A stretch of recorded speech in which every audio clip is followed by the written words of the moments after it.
Alright guys, the time has come to finally make this video.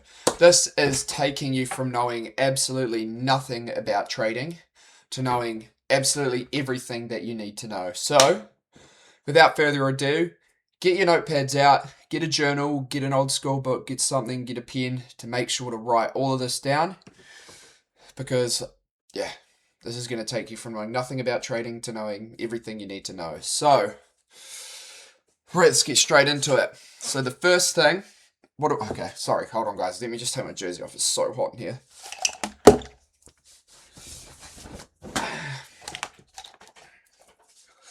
Right, starting off, what do you need to know? What software do you want to use? I recommend TradingView. Why do I recommend TradingView? Because that's what 99.9% of people do their charting work on. So go ahead, literally search up TradingView on the internet. I just have the TradingView on the web. Nothing wrong with that. So get TradingView and make an account, and I'll give you a second to do that.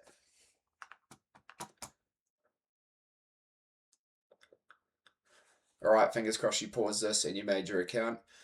Sweet. And then the second thing you're going to need to do, well, it depends if you're wanting to trade Forex or futures. I personally trade futures, so if you want to trade futures, click this little green dot here, and it should tell you to buy live time data.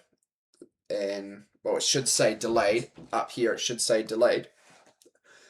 Click that, and it should make you buy that plan. I know, just trust me here. It's literally $7 a month plus it's like $40 a month, but you've obviously clicked on this video because you want to change your future. So if you're not willing to buy that, you might as well just click off this video and not even bother. Like, I know that sounds harsh, but if you want to change your future, $40 a month shouldn't even matter to you. So I'll give you a second to do that. It should buy the basic plan, the cheapest plan possible, which is like $30, because it'll make you buy a plan. So I'll give you a second to do that.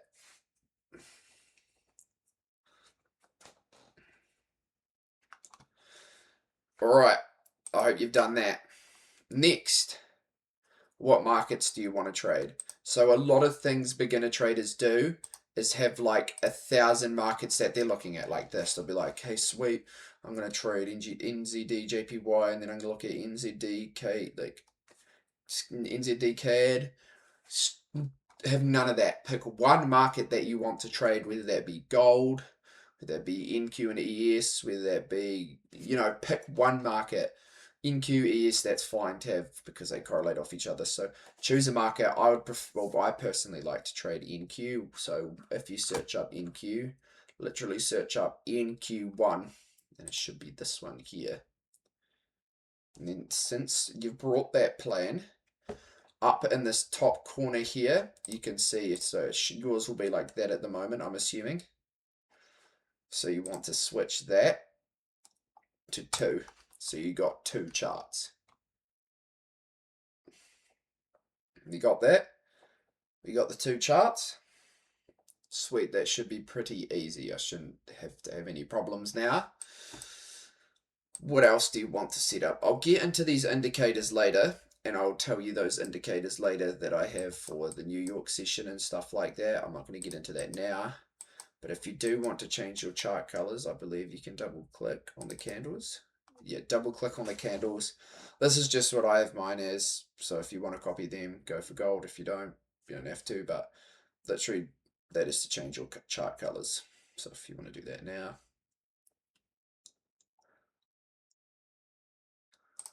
Okay, sweet. We've got all the basic stuff out the way. Now, let's get into a bit of the charts. What are we looking at? You're probably looking at this now and being like, what the fuck is this? Like, it's just a bunch of lines going up and down, up and down, up and down. That is what I'm here to teach you. So, I'm just going to start by teaching you the basic thing. What is a candlestick? A candlestick is obviously how, price is read, or how to, obviously you can't trade if there's no candlesticks. Well, you can if you're fucking, but just shut up. You know what I'm talking about. So, a candlestick. Let me explain to you how a candlestick works, what to look for, rah. So, let me start out by drawing my candlestick. So, whoops.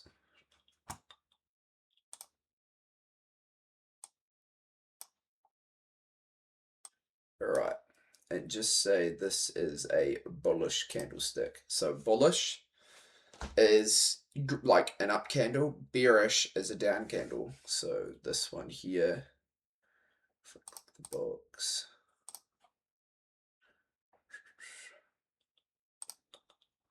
actually I'll just, yeah. Okay, this is red. This is red. How do I? Sorry guys, give me a moment.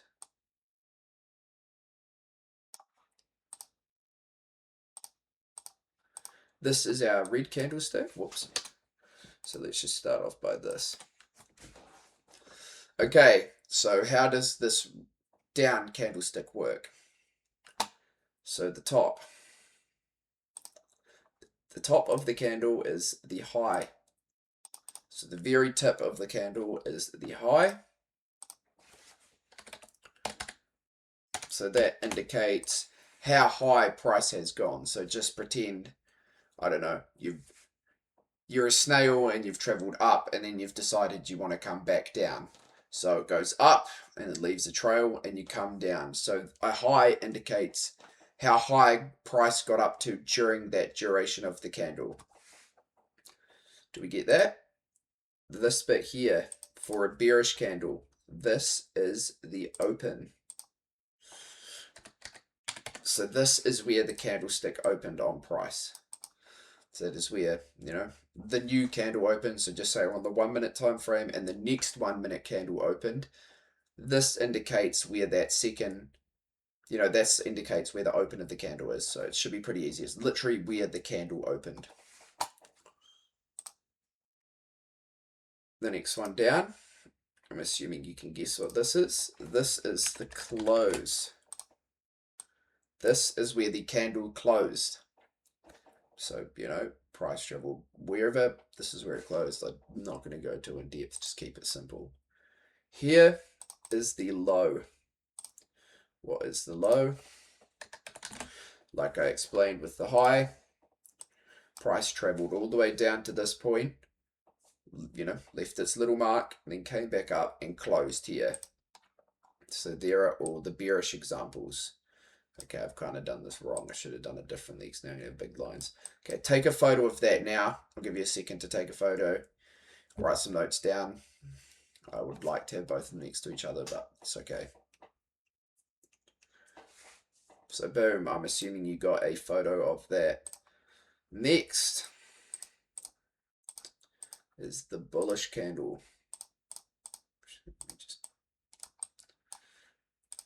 So how does the bullish candle work? Oh my gosh.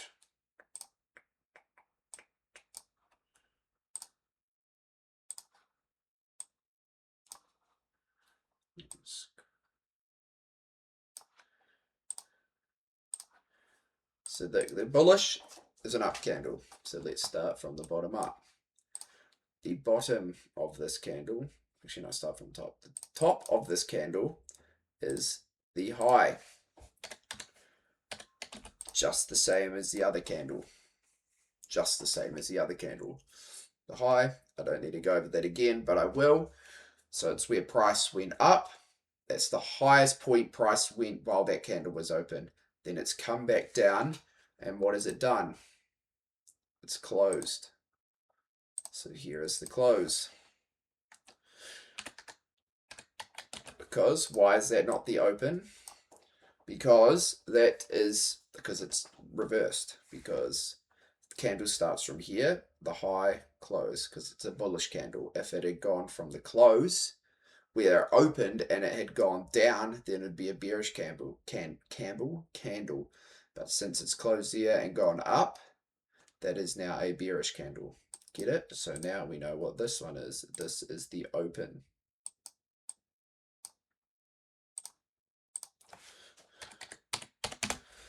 That is the open. Why? That's just where price open. Not going to deep it. And here, what do we have here? This is the low. Going to explain it one more time, just so you guys know what you're looking at.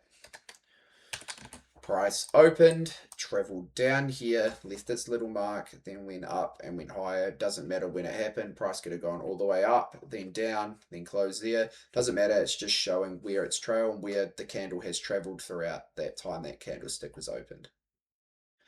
I'll give you a second to take a photo of that, and then I'll get into some examples on the charts.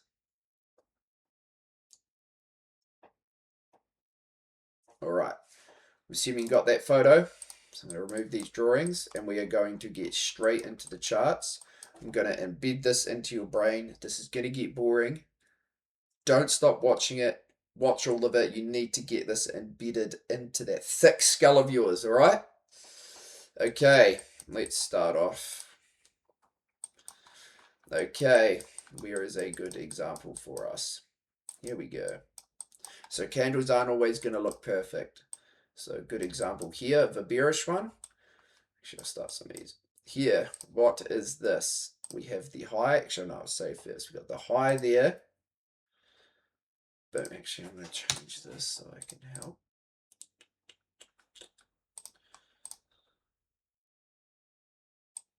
Put this one here. What is that? That is, well, that is a very squiggly line. Sorry, guys. So what is that? That is the high. What is this bit of the candle here? The open. Actually, I'll mark them out. High.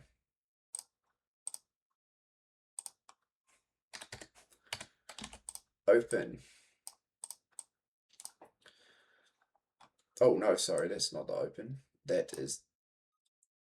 No, that is the open. Sorry, my bad. My bad. Fucking chill, bro. What is this one? Okay, I'm going to have to put them off to the other side so we can actually look.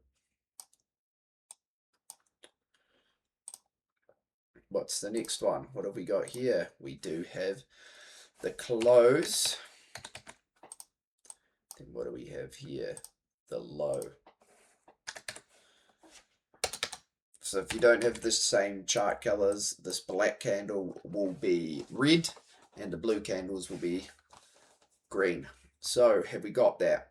The high of the candle, the open of the candle, the close of the candle, and the low of the candle. We should have that by now. If not, I'm going to give us a bullish example. Here we go. What do we have here? Start from the bottom up. What is this? If you said low, that is correct. That is the low of the candle. That is the open. So it's literally just reversed. You get it? So the low and the high stay the same. The open and close reverse. Get it? So the open, then we have the close. Oh no, sorry. The open and the close are reversed. I don't know if I said that. The close and the high. Boom. Take a photo of that if you need. That is not the best example candle wise, but take a photo anyway, just so you can put it in your notebook so you can look back on it. Alright, sweet. We've got that down. Now, no more drawings. I'm just going to go through, find some candles, because I'm going to find some tricky ones, because yeah, there are some tricky ones. So, what do we have here? Actually, I'll go on to the higher time frame. Some better looking candles. Here we go. So what do we have here? Sorry. That is the what? That is the high. Correct. What is that? That is the open. Correct. What is that? If you said close, you would be correct. If you said the low, you would be correct. Let's find another example. Are we seeing is this feeling pretty simple, guys? You get it? We're in the baby basic training here. We should be able to get this. So what is this? High. What is this? Open. What is this? Close. And what is this? Low. Do we get it? Are we getting it? Are we struggling? We shouldn't be struggling. This is baby stuff. This is stuff we should understand. But if you are struggling, it's fine. It's fine. Don't beat yourself up. Just once once we've gotten over the candlesticks bit, we will get into, I'll tell you to pause it and you can go look over your own examples and you can figure it out. Trust me, you'll be sweet as. All right, next candle. What is this? The high. What is this? The open. What is this? The low. What is this? Oh no, even I just marked it up. Sorry, that is the close and that is the low. Sorry, close and low. High, low, done. Sweet. Here we go. This is a bit of a different one. So what's happened here? So price has opened here, traveled all the way up here, then still come all the way back down here to close. So it's a good candle. Not a good candle, but you know, a good example. So the high, the open, the close, and the low. Sweet. I think that is enough for bearish examples. I think we should start to get the gist of that now. Whoa, what have I just done?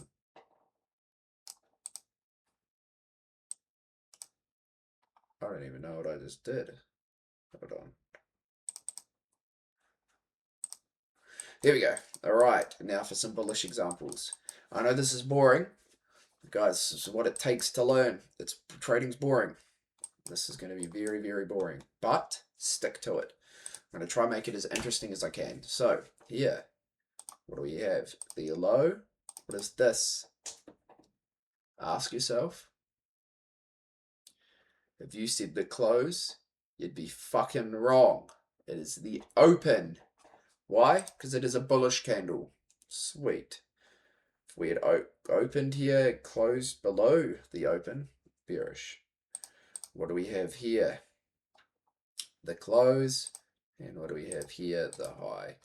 Easy peasy lemon squeezy. Same here. What is this? The low. What is this? The open. What is this? The close. What is this? The high. Are we starting to get that?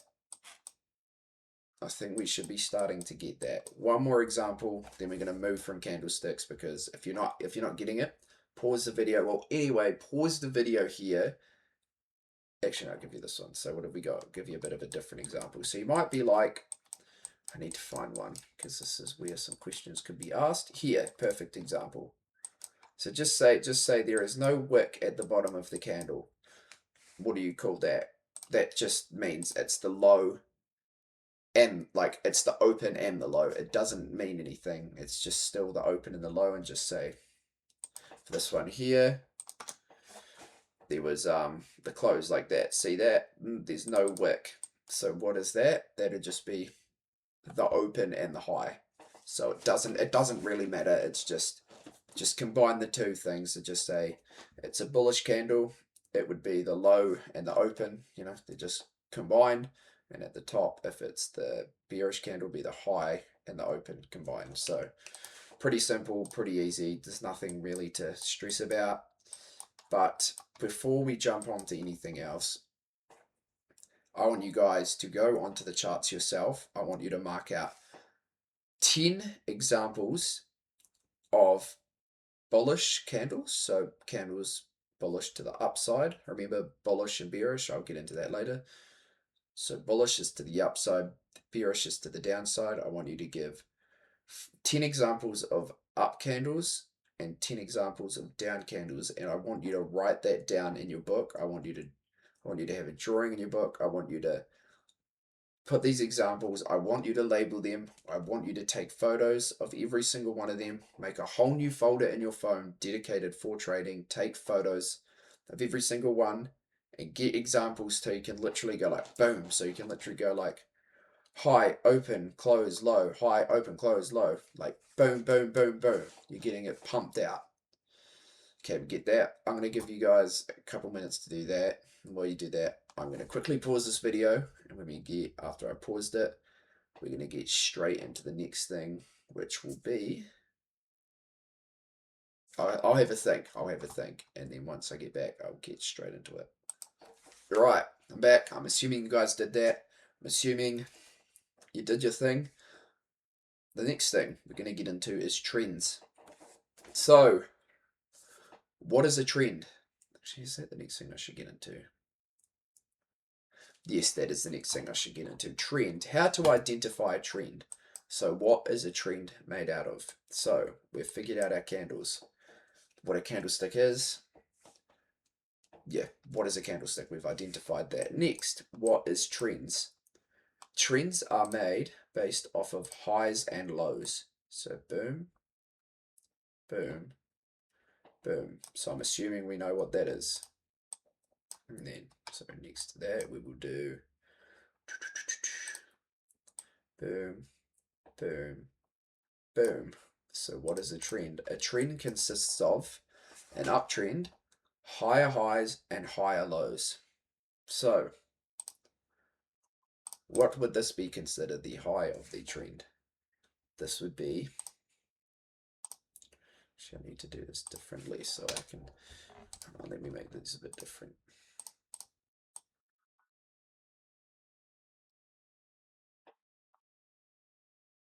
Here we go. We'll get our drawing tool. Boom, boom. So what do trends consist of? Higher highs,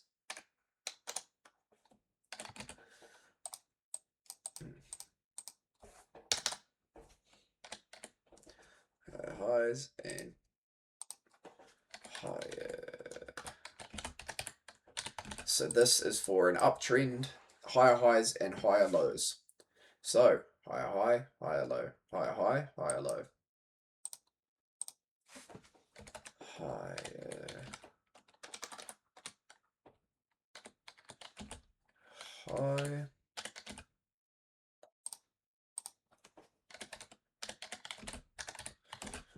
then I'll put this down here for you guys as notebooks, or if you want to take a photo.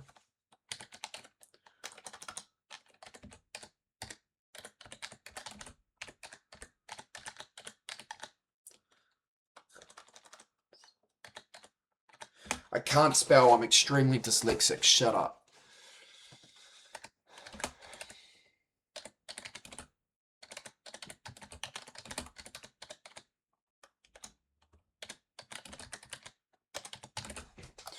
Boom. An uptrend consists of higher highs and higher lows. So,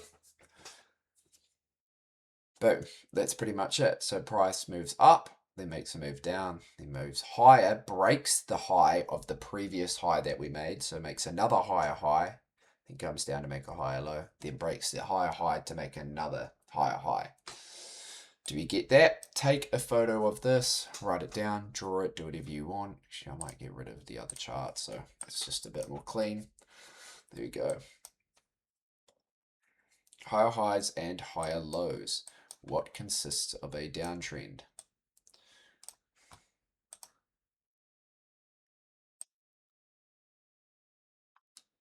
Oh my gosh, this is disgusting, guys. I'm sorry.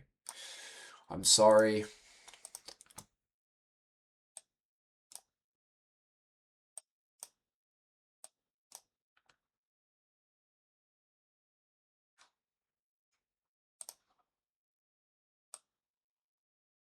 Okay, sorry, this is ugly as. This is so ugly. Oh my gosh, I think I'm not even going to restart. It's fine. It's fine. It'll do. Actually, no, it won't. It's going to piss me off.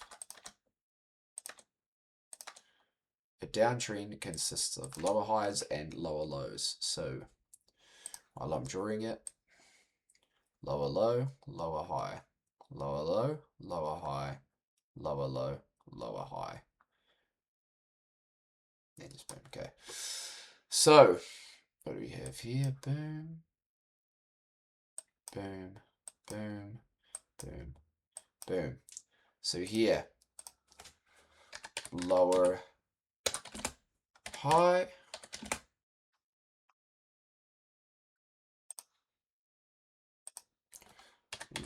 lower low.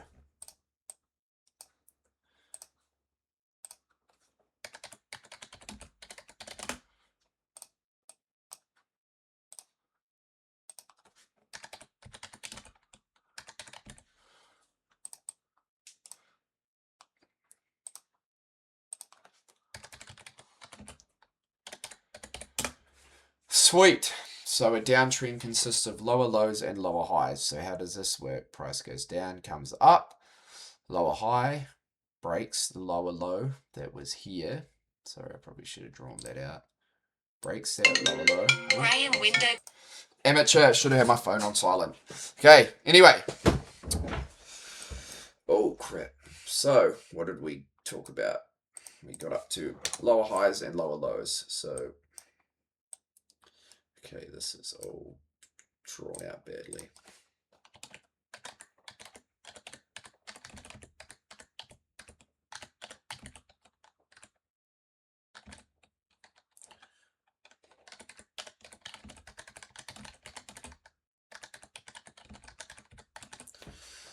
A downtrend consists of higher lows and lower lows. So if you want to take a photo of this here, okay, if you want to take a photo of that there, go for gold. I'll give you a second to take a photo of that now.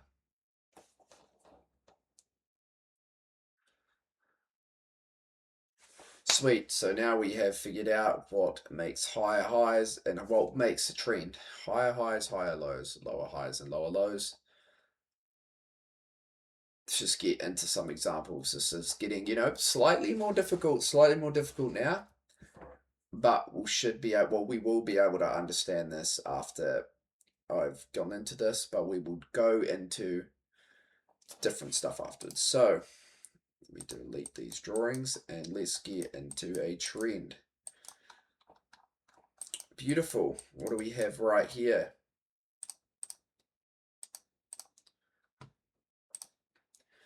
We have a higher high, higher low, a higher high, a higher low. That is such an ugly drawing. But you see what I mean? Trends are not going to look beautiful. They're not going to be boom, boom, boom, how they were drawn out. But you should be able to identify them. I'll try to find a better one. Here we go. Actually, that's probably what I should have got into first. It was highs and lows, but we'll get into that afterwards. So boom, higher high, higher low, higher high, higher low, higher high, higher low, higher high, higher low, higher high. So boom, that is a very easy uptrend. So higher high, higher low, higher high, higher low, higher high, higher low, higher high, higher low, higher high, higher low, higher high. Boom. Are we getting this? Are we starting to understand trends? Downtrend right here. Whoops. No. Higher low. Hey, no. Lower low, lower high, lower low, lower high, lower low, lower high, lower low, lower high, lower low, lower high, lower low. So the stool might seem a bit hard, but the next thing we get into, this should all start to make sense. Here we go, another bullish trend. Higher high, higher low, higher high, higher low, higher high, higher low, higher high, higher low, higher high, higher low, higher high. Are we getting that? Are we understanding? Here we go, another downtrend. Lower low, lower high, lower low, lower high, lower low. See how that pattern, the trend, the overall market trend. Here we go, here's another good example. Higher high, high, low, high, high, high, low, high, high. We get it. We understanding this. Are we starting to get this? I think we should be starting to get this. Here we go. I'll give you another bearish one. Lower low, lower high, lower low. Small little downtrend. All right, I'm not going to say anything this time. I want you guys to say it for yourselves. So we start. What is this? The lower low. What is this? The lower high. What is this? The lower low. What is this? What is this? So there's lower high. What is this? What is this? And what is that? Are we getting this? Are we understanding? Are we understanding? Boom. What's that? What's that? What's that? Boom. Okay, I think we're starting to get this. I think we're making progress. What about here? What's going on here? Higher high, higher low. Higher high, higher low, higher high, higher low, higher high, higher low. Ignore the big gap in the charts. We'll get over to that later. I'll explain that later. So, trends. Are we getting trends? So the trends consist of higher highs and higher lows. So, right here.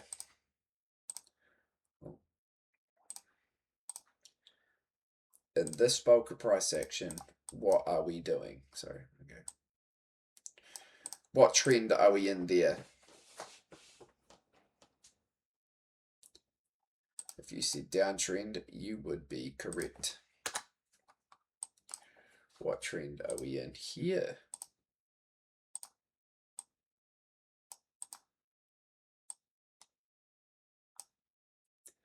If you said uptrend, you would be correct. What trend are we in here? This is looking pretty easy. Uptrend, correct. Here. If you said downtrend, you're correct. All right, let me make this slightly more difficult for you guys.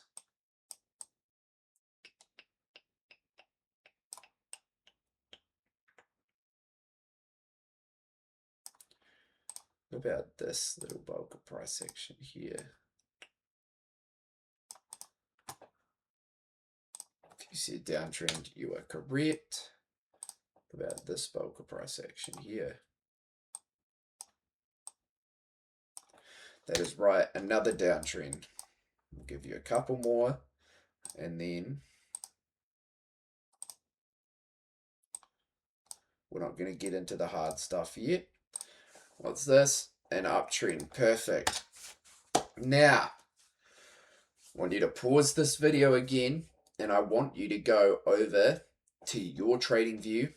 I want you to search up, well, not search up, I want you to go onto the charts, and I want you to do the exact same thing with the candlesticks. I want you to identify 10 uptrends and 10 downtrends. Take photos, write notes why it's an uptrend. This is an uptrend because I am seeing we have formed a higher high, then a higher low, then a higher high, then a higher low. We are trending up.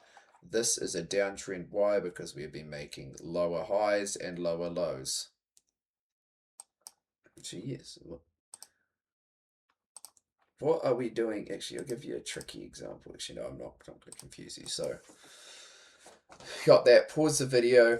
I'm going to pause it. I want you to write all of that down. And I want you to take screenshots, put it in your album that you've got on your phone. Write down everything you need to know.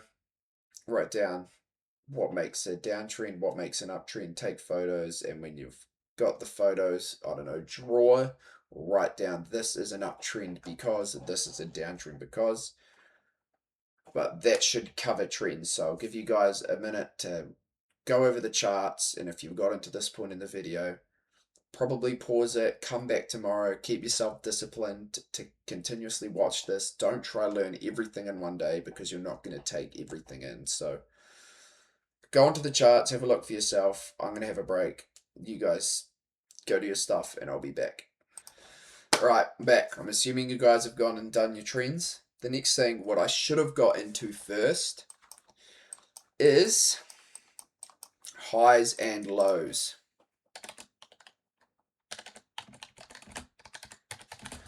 So, what is a high and a low?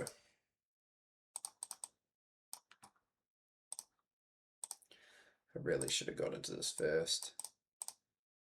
But we will go over the base of trends again, just because this was my mistake, and we can refresh your memories. So, whoa, that is the wrong thing.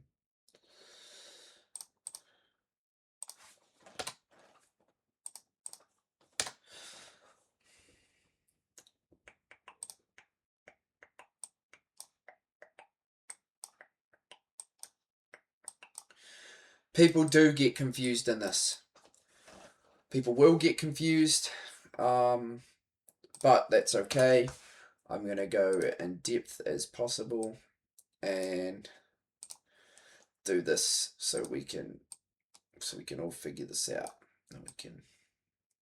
No one's confused. We'll figure it out. So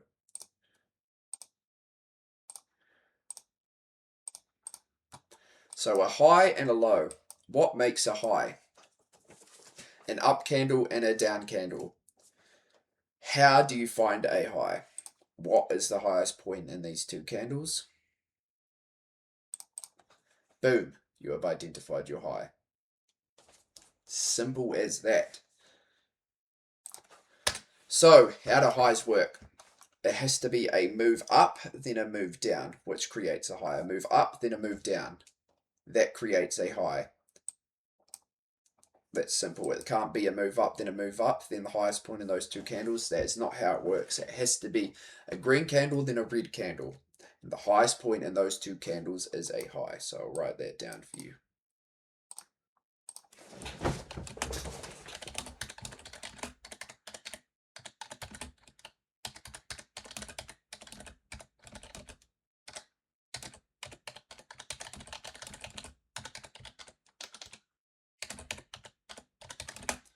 A high is the highest point of an up candle and a down candle.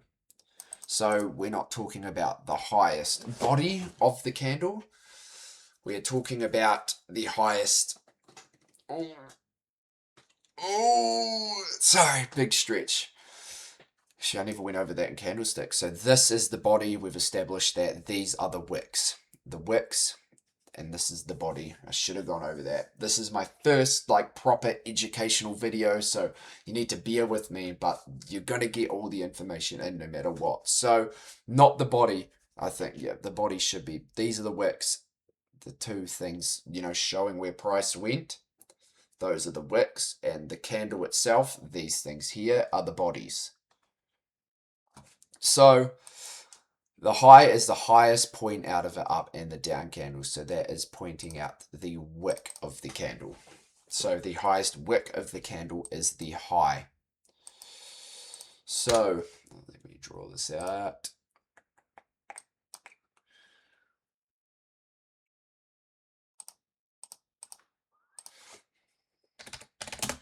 And then, so we've established what the high is. So now let's establish a low.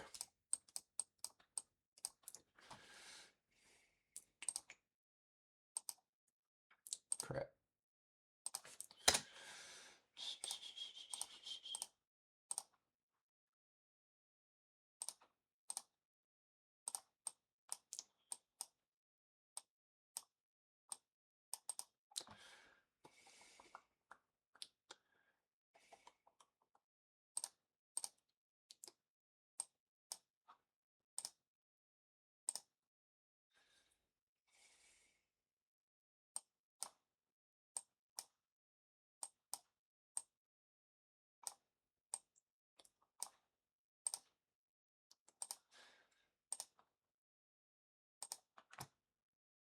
So a low, literally the opposite. The lowest point out of these two candles. It doesn't matter what candle it is. Doesn't matter if it's the bearish or the bullish candle. Just the lowest point out of those two candles. So this right here would be the low.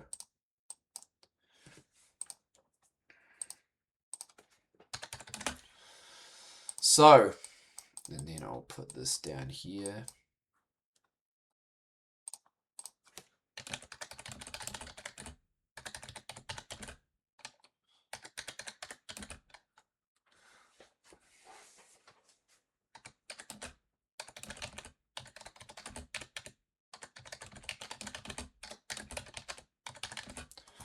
A low is the lowest point of a down candle and an up candle.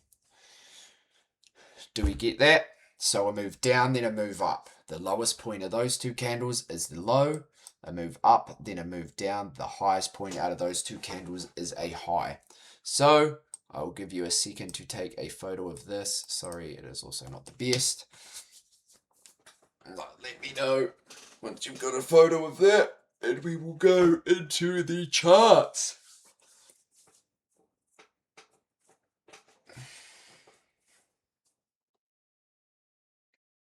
Okay, I'm assuming you've got your photo.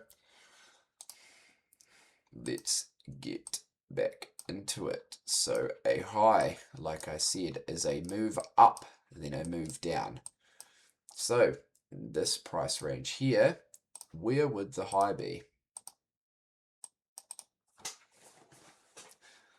If you said here, you would be correct. So how does this work? A move up, then a move down. But you might be like, but it's an up candle, so why isn't it there? Like I established, it is the highest point out of those two candles. It doesn't matter if it's the up candle or the down candle. None of that matters. It is the highest point out of those two candles. Sweet. And now for the low.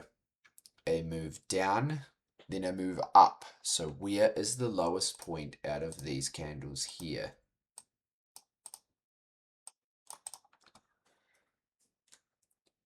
If you said here, you would be correct. So we have our low.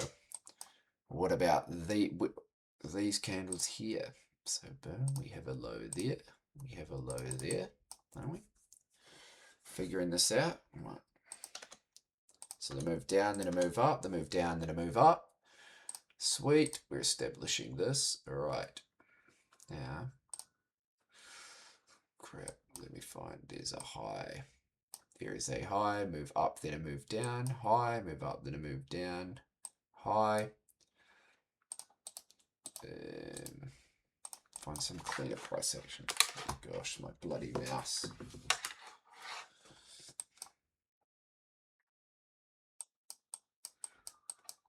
Where is the low here? This could be a tricky one in here.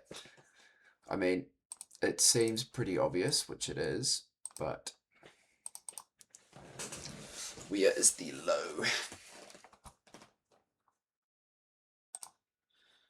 Move down, then a move up. Correct. Can you see that on the stream? I think you can. Right.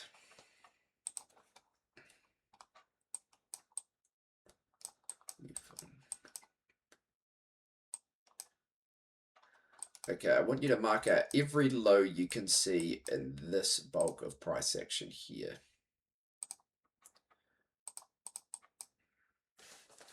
And tell me how many lows you find within here, and I'll tell you how many I find.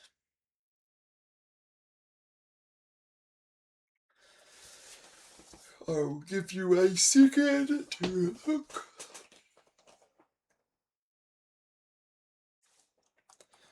Alright, we have a low here.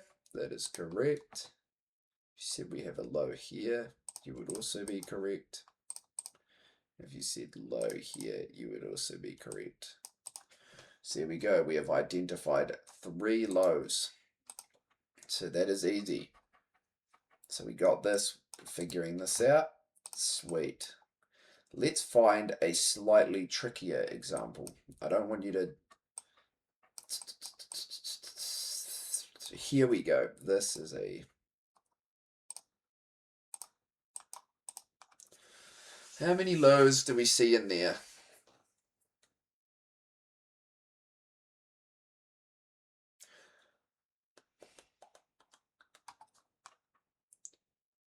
If you said 2, that was a tricky one. You would be correct. Right. Let's get into some highs.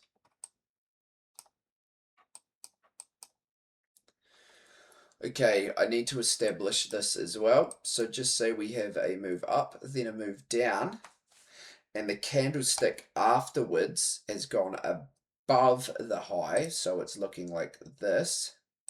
That is no longer a high because that high has already been taken. Do we get that? So this high here, move up, then a move down, that is valid. A move up, then a move down, that's valid. A move up, then a move down, but the wick at if any point of the following candle or any candle afterwards takes that, so like for this example here, a move up, then a move down, that high has been taken. Do you get me? So this high has already been taken, but it also created a new high, so that is a high. Do you get me? So if you have your high marked out and you have a move up, then a move down, and the candlestick following, or if there is a candlestick that has traveled above that bit, that is no longer a high. It has to be fresh where there's nothing there. So move up, then a move down, there's no candlesticks going above that line. So if there is a candlestick that is a wick, or the body or any bit of the candle goes above the point of your high that you've marked out, that is no longer a high. So we're starting to get into some tricky stuff now. So now that I've established that, I'm going to throw you guys in the deep end. And I'm going to give you some time here. I'm going to stay quiet. I want you to identify how many lows you can see in this price action here. Valid lows, so lows that haven't been taken. I'm going to pause the video, give you guys... Actually, no, I'll just sit here. I'll give you guys a good second. All right. So we have our move down, then our move up. One low, move down, then a move up, low, a move down, then a move up. So, like we identified, why is this not a low? Why does this not count as a low? Because price pushed down below it and took the low. Sorry, there's the low. Price pushed down and took the low. So therefore there is no low there. That is the same for this following one. See, price moved down, then a move up. Price took the low, so that low no longer exists. But if this candle hadn't formed and it was a move down, then a move up, this low would exist. But since this candle had pushed through and taken the low, that low no longer exists. So therefore that is the new low.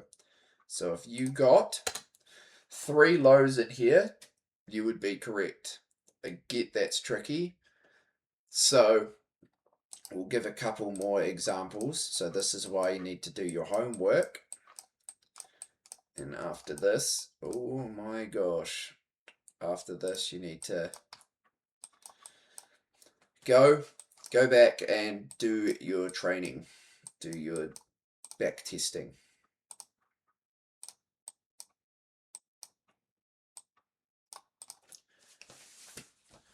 So now you can understand how the trends work. It consists of highs and lows. So I should have gone over that earlier. That is my mistake. So I'll give you guys a second to look through this.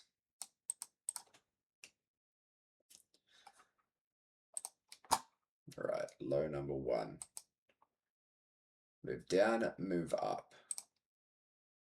1 low. Move down, move up. No, because we have gone below that point. So move down, move up. Move down, move up. No, because we went below that point. So if you got 3 again, you were correct. I hope we're slowly starting to understand this. Now we will go for some bearish examples. So here, like one time again, throw you guys in the deep end, because that is the best way to learn. So what trend are we in? We are in a downtrend, correct. Where are our highs and lows? I mean, yeah. Our highs, sorry, not lows, our highs. Okay, pause the video now if you haven't figured it out. But here, high number 1. Move up, move down. High, high. Move up, move down. High. Move up, move down. High. Move up, move down. High. You might be like, why did I not look at these? Again, because price pushed above it, so that high does not exist. So if you got 1, 2, 3, 4, 5 highs, you would be correct. Let's find another example. Slightly easier one. It doesn't matter the size of the candle, as long as it is an up candle. So see these tiny little candles in here? These candles still exist. These are still highs. Well, that one isn't, but these are still highs no matter how small the candle are. It's not like dick size, you know. Size doesn't matter for candlesticks, you know. Dick size does matter. Oh, I don't know. I'm not a girl. But maybe I like it up the arse. Kidding. I fucking don't. Shut up, bro. What are you fucking talking about? Okay. Here. This bit of price range here. How many highs and lows do we see in there? I'll give you guys another second. Pause the video if you haven't done so yet. What do we have here? A move up, then a move down, a high, a move up, then a move down, a high, a move up, then a move down, a high, a move up, then a move down. Why does that not count? Like I've said a million times, price traveled above that high, so that no longer exists. Move up, then a move down, exact same thing. Move up, then a move down, high. Okay, I shouldn't need to go over any more of this. Well, I mean, you guys are probably still struggling. So I want you to go into the markets again with, now you have your trends and your highs and lows, so you can put them into one. So boom, higher high, higher low, higher high, higher low, higher high, higher low, higher high, higher low, higher high, higher low. We get it now. We got our highs and lows, we've got our trends, we've got our candlesticks. We're starting to make some movement here, guys. Are we starting to slowly understand how the market moves? This is good. We're making good progress. You guys should be starting to slowly grasp things now. So we're going to jump into the next thing. I'm going to give you guys the exact same thing. 10 examples. Take photos, journal it, write it down, everything, so you know what you're doing. Okay? So I'm going to pause the stream, and then I'm going to get into the next thing. Get prepared. You guys do that, and whether you decide to leave the video here for today. And really, that's what I would be doing. If you've got into this point here, pause the video and sit on these charts for 3 to 4 hours, mastering it. So you're like, boom, boom, boom, getting everything correct. So I'm going to leave that here. You guys go study. I'm going to have a quick break, and then we'll get into the next thing. Okay. Next thing we're going to get into is break of structure. So this is where the trend pretty much goes from an uptrend into a downtrend. So the trend reverses and goes the opposite way. This right here is the hardest thing to learn. In my opinion, I struggled with this massively when I first started. And I know a lot of other people did, but some other people just get, click like this. Everyone has their own weaknesses. So if you do struggle, don't worry. I do have my Discord, which I'll link in bio, and I will answer every question I can. If not, There are multiple people in there to help you answer your questions if you're struggling with them. So we will get into a break of structure now. So let me draw out our break of structure. So we've identified our candlesticks, our highs and lows, trends. So now we're getting into break of structure. So what is a break of structure? So when price is going from an uptrend, then breaks to the downside. So how does this work? It's when we close, so we have our higher high, higher low, higher high, higher low, higher high, and our higher low closes. Wait, so okay, hold on, let me draw this out.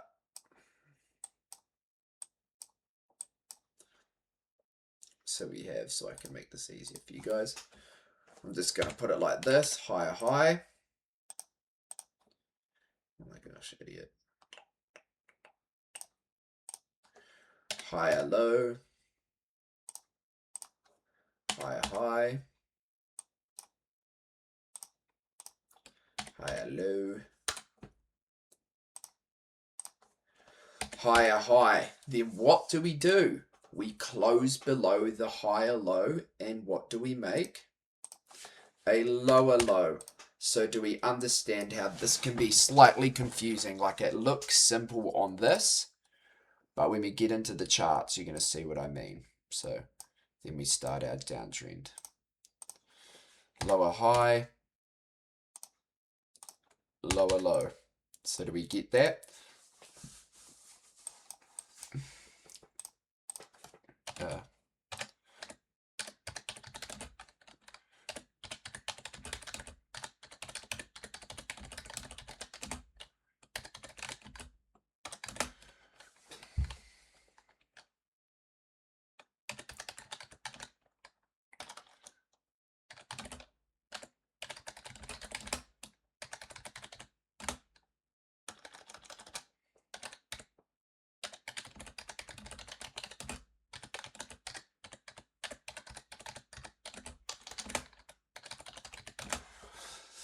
A bullish break of structure is when price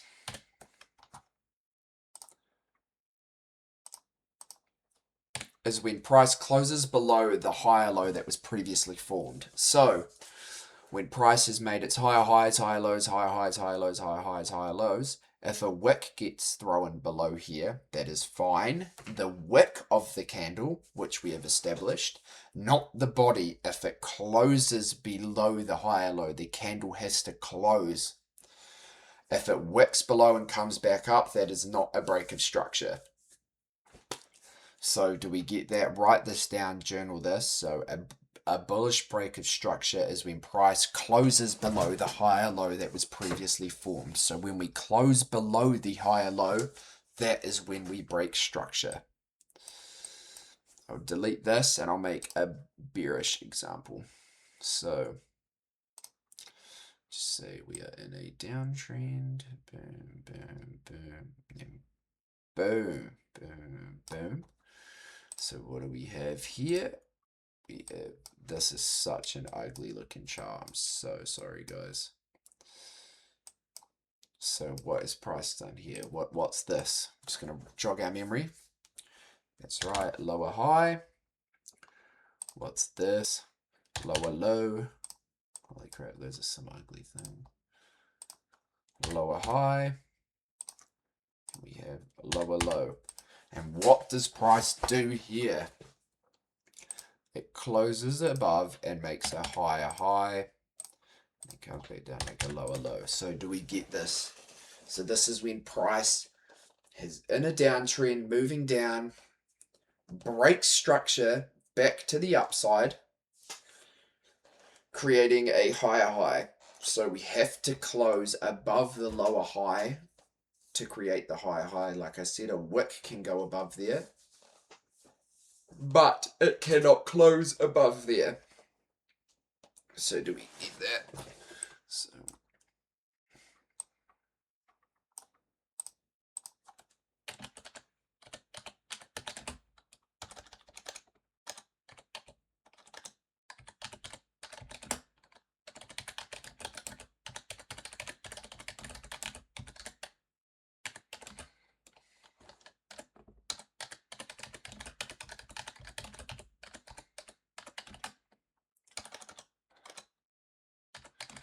Okay. I should have put that in there earlier.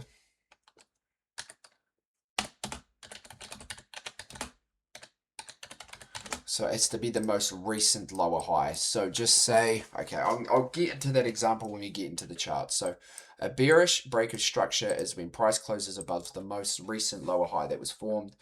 That should be the same as the bearish. It'll make more sense once we get into the charts. So we've got this, we've got that written down. We're just going to get straight into the charts pretty much because this is probably going to take a while to cover. So high, lower, lower, low, lower, high, lower, low. Then we close above the lower high. Ooh, okay. Let's get into this.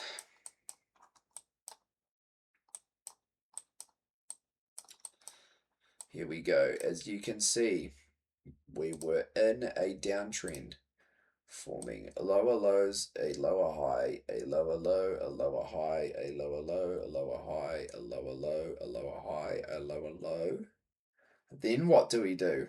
We break structure, lower, higher low, lower low, higher low, higher low, higher high, high. Yeah, so I'll just leave it there. So you can see we were forming the lower lows and lower highs, lower low, lower high, lower low, lower high, lower low. Then we break the lower high. We break the higher low and form a higher high. So you can see price broke structure back to the upside. And then what do we do from there? We continue in an uptrend. But you can't be like looking at this and be like, okay, sweet, trend has switched directions.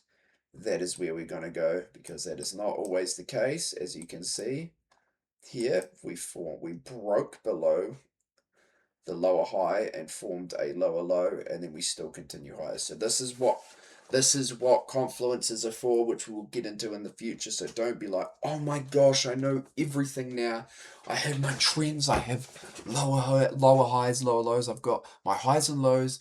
I know what a candlestick is. I'm ready to trade. Let's go full port, $7,000. Let's put my life savings in, and when we break structure, let me take a trade. No, that's fucking stupid. Okay? Humble yourself. Let me find another example of a break of structure. So here is a very good point.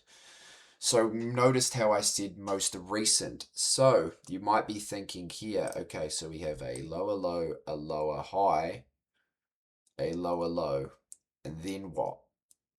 A higher low. Because why? You see, price closed. Oh my gosh. Can I just get rid of this drawing? Oh, it's because I'm doing this. Fucking idiot.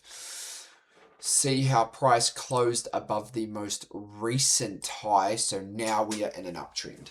So you would usually be thinking, oh, but why? But we have to wait to close above there. Just think about the most recent high. So all of this price action here, from this point back, oh my gosh. Don't even think about anything from this candle back. So we've got our high there. So our break of structure is the most recent high. So I can see, I know, I can feel the struggle through the phone. I know. I'm sorry, but we're getting to this. We're understanding. So we get that the most recent high has to get broken. So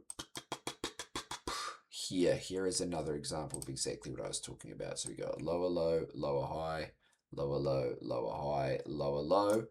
Then what do? We close above the most recent high, breaking structure to the upside. But as you can see, this doesn't always work. So this is why we have confirmation, but we're just getting understanding break of structure. So here we have another example. Where do we break structure here? This is a tricky one. Where do we break structure? And how many times do we break structure in here?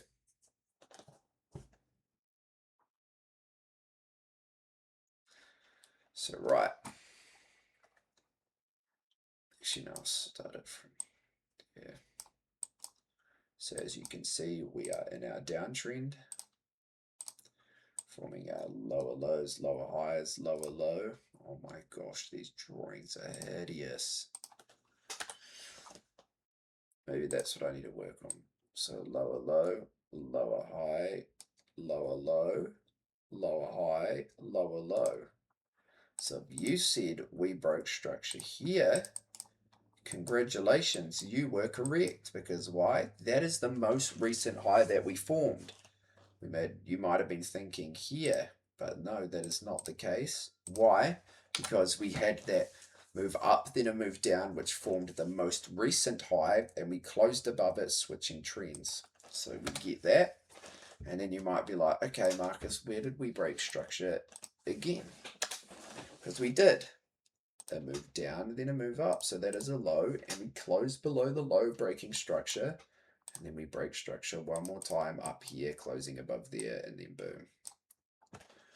Do we get it? I know it's confusing, guys. I'm trying to explain this as best as I possibly can. But if you don't get it, watch this video multiple times. I will get into a couple more examples just because I know break of structure is tricky. It's the one I struggled with for a while, but once you understand it, that's sweet as. So, there we go.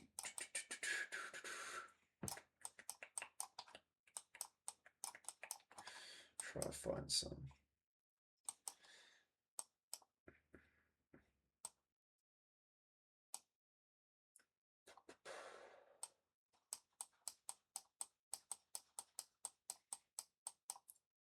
Sorry, I'm just trying to find like a good example for you guys.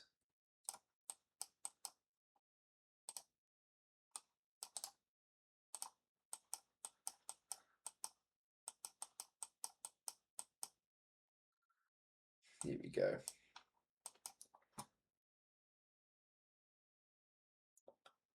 Where do we break structure in here? What is the candle that leads us to break the structure?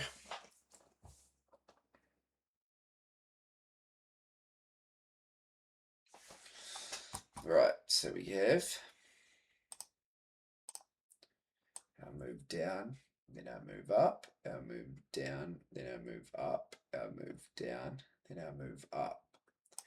So when do we break structure? When we close above that high. Correct. And when do we do that? With this candle here. So now we have broken structure to the upside, and you can see what happens when we break structure. We continue to go higher.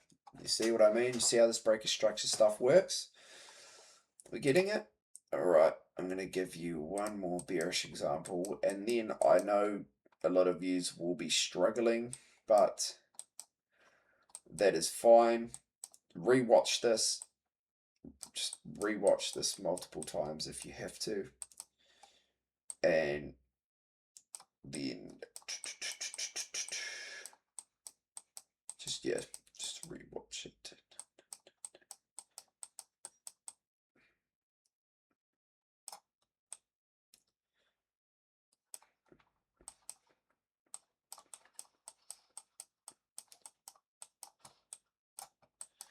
Okay, where do we break structure? Here. So we can obviously see we were in an uptrend. As you can see, we were in an uptrend, but what in this point, where in this point in price do we break structure?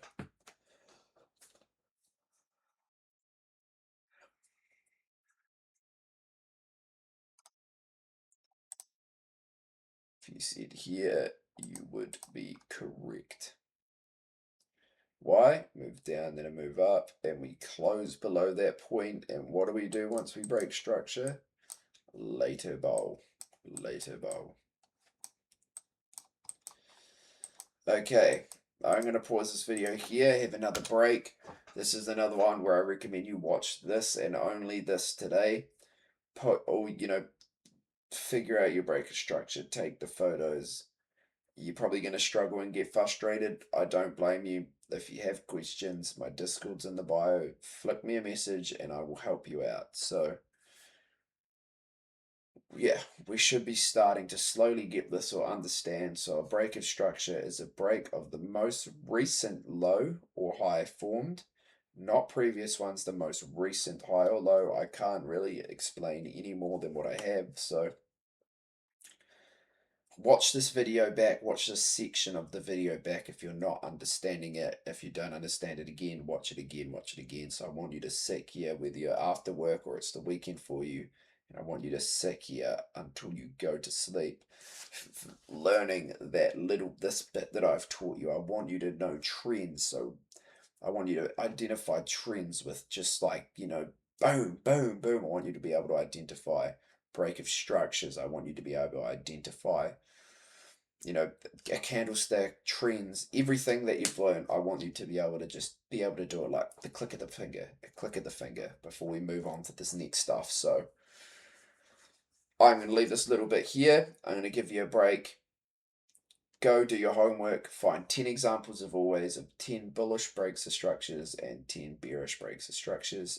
Take photos, journal them, write down why this is a break of structure and all of that. So give you guys a break and then we will get into the next thing.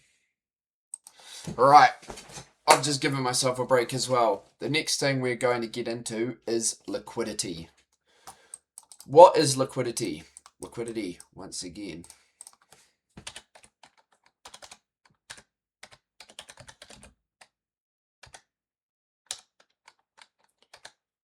Fuck, how do I spell lies? Oh my god. Liquidity.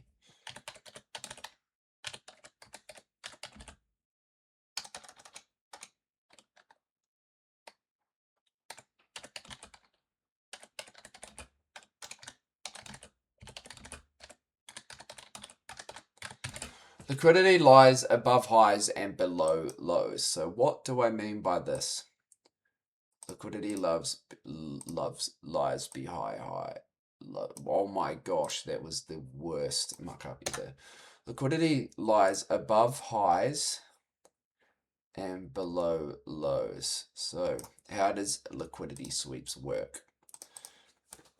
So that right there would be a liquidity sweep. Why? Because price came up, swept the high, then went lower. So swept out liquidity. So yeah, so I drew that. So a move up. So obviously here there'd be a move up, then a move down.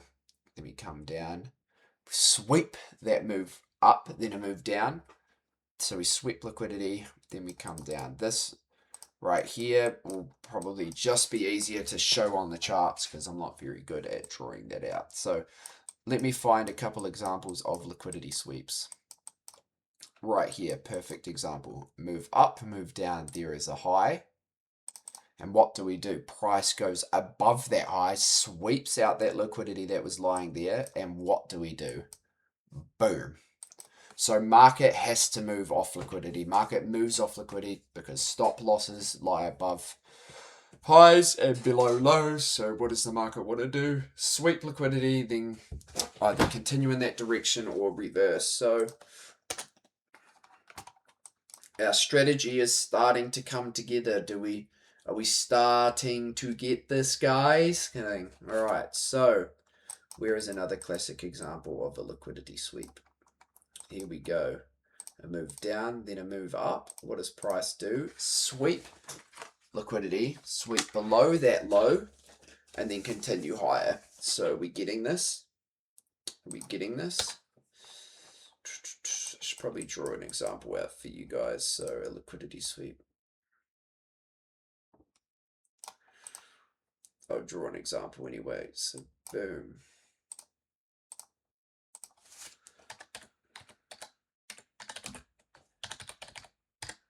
Liquidity sweep. So boom, the move up, then a move down. Price comes up, sweeps the high, then continues in the other direction. So it's just sweeping out the high. Take a photo of that. If we get that. So unlike break of structure, structure. It doesn't have to be the most recent low or anything. So right here, we have a liquidity sweep. What does price do? Comes down, sweeps the liquidity, then goes higher.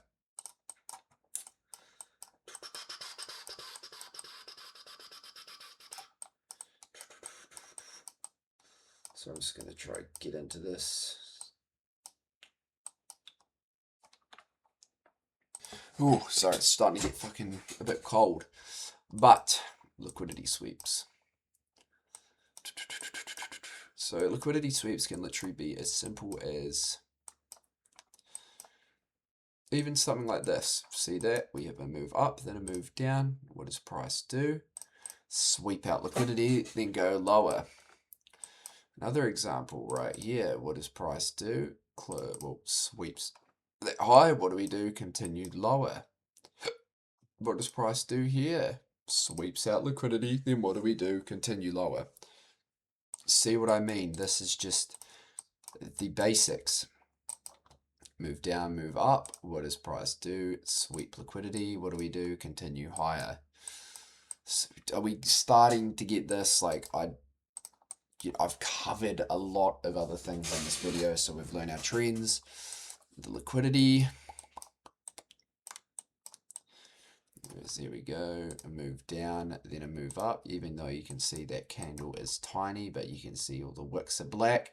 Okay, another quick tip slash trick. Oh, okay. Up the top here, see that? So if I'm hovering over a black candle, it'll be black. If I'm hovering over an up candle, it'll be, well, so that'll be red for you if you got your charts red, and then that'll be green. So that's what it does. Bam, bam, bam, bam, bam, bam. I think we should be getting liquidity sweeps by now. So literally, so we have our move up, then a move down, price comes above. It doesn't, if it closes, if it wicks it, if any point in price goes above that, that is a liquidity sweep. It doesn't have to close. It just has to, a wick or anything has to go above it for that to count as a liquidity sweep. So, you know, that closed above it, still a liquidity sweep. If any point in time price goes above it, that is a liquidity sweep. So even here, move down, move up. What does price do? Sweep liquidity, then boom. Can you start to see how the market is making this move? How the market is moving, you see? Price.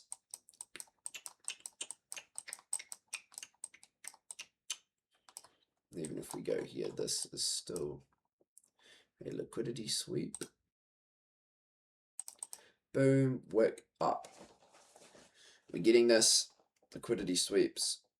Getting, you know, we're starting to figure this out. So let me find, where is the liquidity sweep within this bulk of price action here?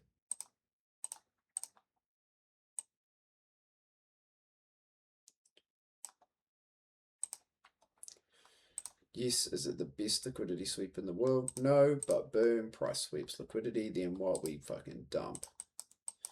And let me find another example. Okay, I literally just gave that away. Here we go. This is a little bit trickier. Where is the liquidity sweep in this price action here? So yes, before you ask, there are a couple. Move up, then a move down. Sweep liquidity there. Move up, then a move down. Sweep it again. Like, you see what I mean? So like once we get into like building the strategy and putting everything together, but where is the bearish one when we flip to the upside? You know, where is the liquidity sweep down here? But once we start to put it all together, we will figure out, you know, once we've got our confluences, once we've got our liquidity sweep, once we've got everything, then we will start to form it all together. Sweet. So if you said the liquidity sweep was there, you would be absolutely and utterly, shut up, all right? You would be correct. Let me find a few more.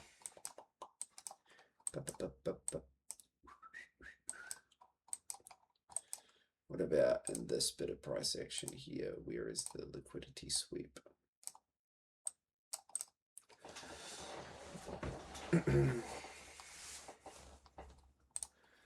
Boom, right there. Easy. Okay, I think we should get this. So I will try show more. So it's just whenever price goes below a high or a low, that is where liquidity is swept. Liquidity lies above highs and below lows. We've established that. So if we're struggling, like I said 1,000 times before, Discord link to bio, and I do have other liquidity videos and other videos about what we've talked about on the channel already. So that is, I guess that'll be liquidity covered. I might come back to it, but we'll bind it all together. So the next thing I actually want to get into is, you might be wondering, what are all these blocks all over your screen? So this is our first confluence. This is our fair value gap.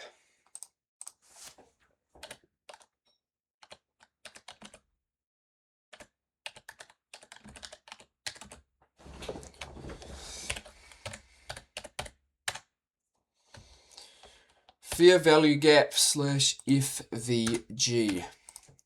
A fair value gap is when there is a gap in price. Fair value gaps should be pretty easy to understand. So boom. A fair value gap consists of a 3 candlestick pattern.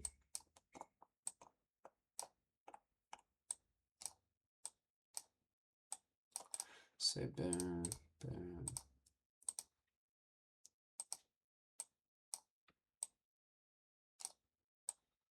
Boom. Just say these are our candles. And what do our candles have? Our candles have wicks. So boom, just say that's like that. Just say boom, boom, and just say that's the boom, boom. So our fair value gap is price has formed a gap in here, seeing how the wicks do not overlap each other. So you see how there is a gap in the body of the price. So let me change this to, actually no, it doesn't matter what color the things are. So we see we have our gap here. If this line here was like this,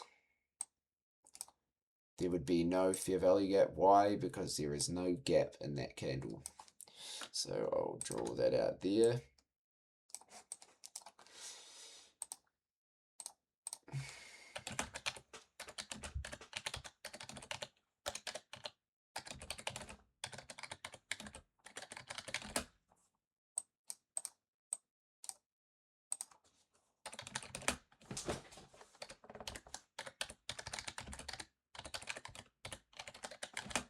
Okay, I guess that'll be the best way to explain it. A fair value gap is where there is an unfilled price range, so there is a gap in price.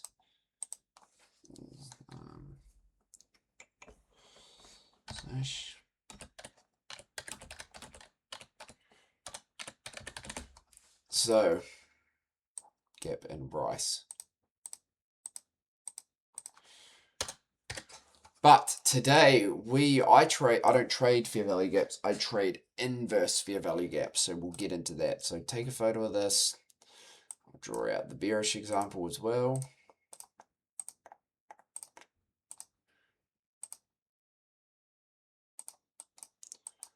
Holy.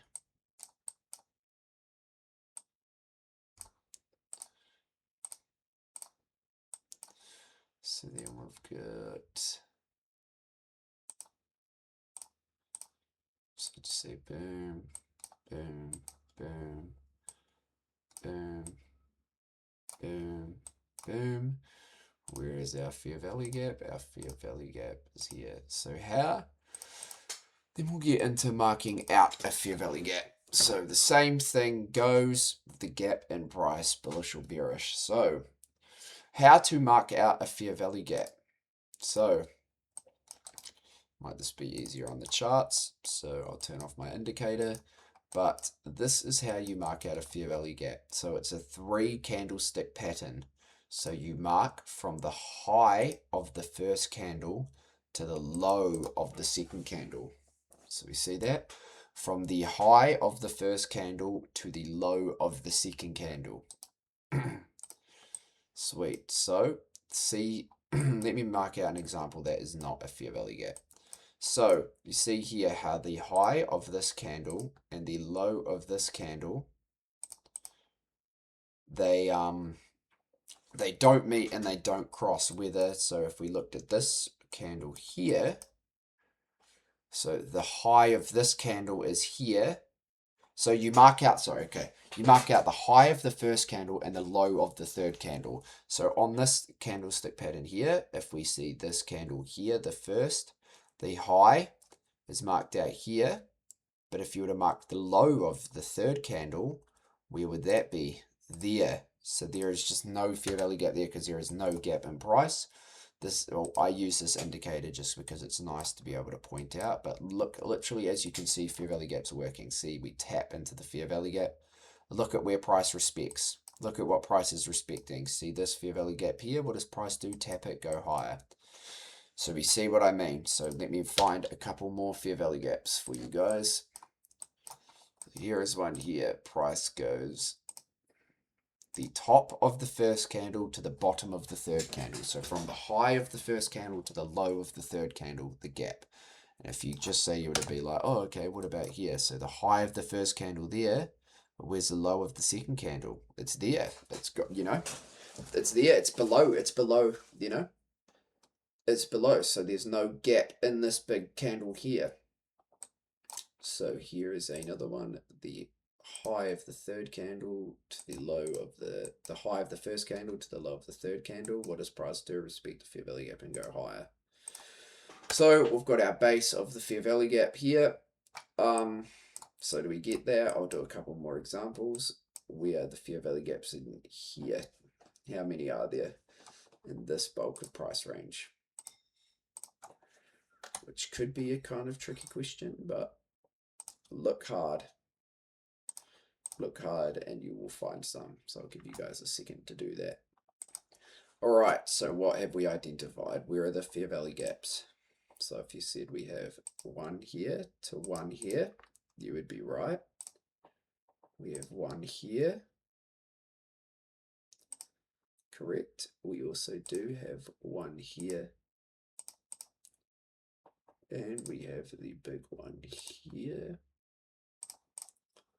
And I believe that should be all the fair value gaps in that price range. So do we get it? It's where it doesn't matter how big or small it is, as long as there is a gap between the first and the third candle, that is a fair value gap. It can be tiny, can be big. It doesn't matter the size, like this one here. This could be a massive fair value gap. Like it doesn't matter the size, like before. Size doesn't matter with fair value gaps.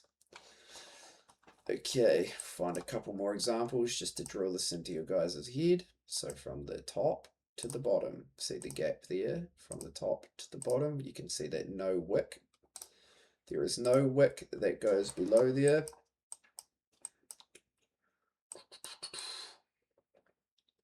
See this one here, you might be like, oh, there's a fair value gap, but look, the bottom to the top of that candle, the top of the candle is there, so there is no fair value gap. But if you want my indicator that I use, I probably wouldn't recommend getting it because you should probably learn it manually first, but it is called Lux Algo Fair Value Gap, top right small. So you can either turn that on or off and that will indicate out fair value gaps for you. So that can make it easier, but it's just always good to learn how to do it properly. So for a bullish, from the top to the bottom; for a bearish, for a bullish from the bottom to the top; for a bearish, from the top to the bottom. So from the top of the first to the bottom of the third; for a bearish, from the top of the first to the bottom of the third.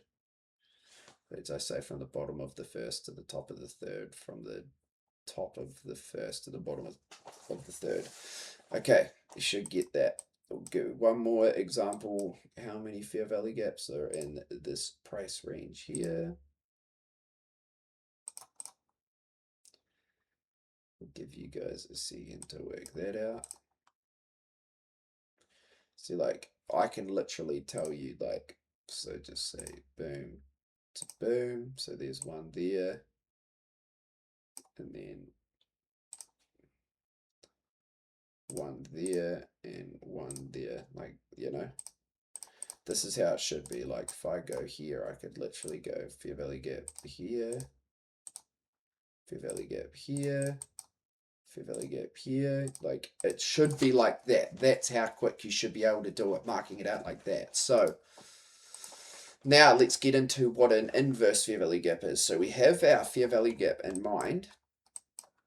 So how does an inverse fair value gap work? Good question. So we've marked out and we've understood what a fair value gap is. So let me say how an inverse works.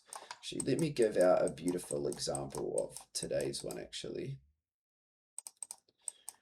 Like, we have been in a horrible range for a while, so ignore that, but I believe it was on ES. Here we go. So what do we have here? From the bottom of this candle to the top of this candle. And what do we do? An inverse fair value gap is when we close below the inverse. So that right there is our inverse. We'll talk about stop losses and take profits later on, so just say that. See your inverse, it closes below the fair value gap. That is an inverse fair value gap. So if we put a wick below it, but the candle does not close below it, that is not an inverse. That does not count as an inverse. The candle has to close below the inverse, or below the fair value gap to create an inverse. That is how I trade. But if you were to trade respecting fair value gaps, it would be, which I'll get into later, is when we don't close below it. It is when, example, like, I don't know, this isn't the best fair value gap example, but just say we tap into it here, and then we respect it and go higher. But I trade based off of inverses, so when we close below the inverse, or the fair value gap. So that is an inverse. Let me find some more examples. Just going to turn this on so I can make this a little bit easier. There's nothing really. Here we go, beautiful example. What do we do here? Close above the fair value gap, and then what does price do? Continue higher. What about here? Here is another inverse fair value gap. What does price do? Price closes below, or an even better one there. Price closes below that fair value gap, then what do we do? Continue lower. So we're getting this. So we're starting to get that. So when we close below the fair value gap, that is an inverse. So if we can start to put everything together, so we start. So what happens here? Price comes down, sweeps the low, you know. Don't worry about breakage structure and stuff, because this is how I trade. Price comes below, sweeps liquidity. Then what does price do once it sweeps liquidity? It inverses a fair value gap. Then what does price proceed to do after that? Can we see how this is starting to get put together? We're not going to start creating the strategy yet, but as you can see, let me find some more examples. Here we go. Maybe not in there, actually. I'll probably go on just so it looks a bit easier. 15-minute might be better. Here we go, another example. Move down, move up. What does price do? Sweep liquidity. Then what do we do after we sweep liquidity? We inverse the fair value gap. And what does price proceed to do from there? Go higher. We can see this slowly coming together, guys. Okay, enough of that. More inverses. Even if this is the fair value gap here, price still comes down and closes below it. So what would you do? You know, I'm not saying this is what you do. You see it closes below it and goes lower. Okay. Oh my gosh, Muppet. Okay. Oh, look at this. Beautiful. What does price do? Sweep liquidity. Then what does price do after sweeping liquidity? Inverse this fair value gap. Then what does price proceed to do from there? Boom. Are we seeing this? Are we seeing this, guys? Are we seeing this come together? Okay, so I'm going to give off another example of an inverse, and I'm going to leave you guys alone to go figure that out for yourselves. Well, not figure it out for yourselves, but practice on your own so you guys can get better. So inverse fair value gap here. When does price close below it? What candle does price close below it? If you said this candle, you are correct. That is when we close below. Oh my gosh, my head's getting so sore from these headphones. That is when we close below the fair value gap. Okay? Get it? Sweet as? Happy days. Okay, one more example for bullish. Here we go. Fair value gap here. What does price do? When does price close above the fair value gap? That is correct on that candle there. Boom.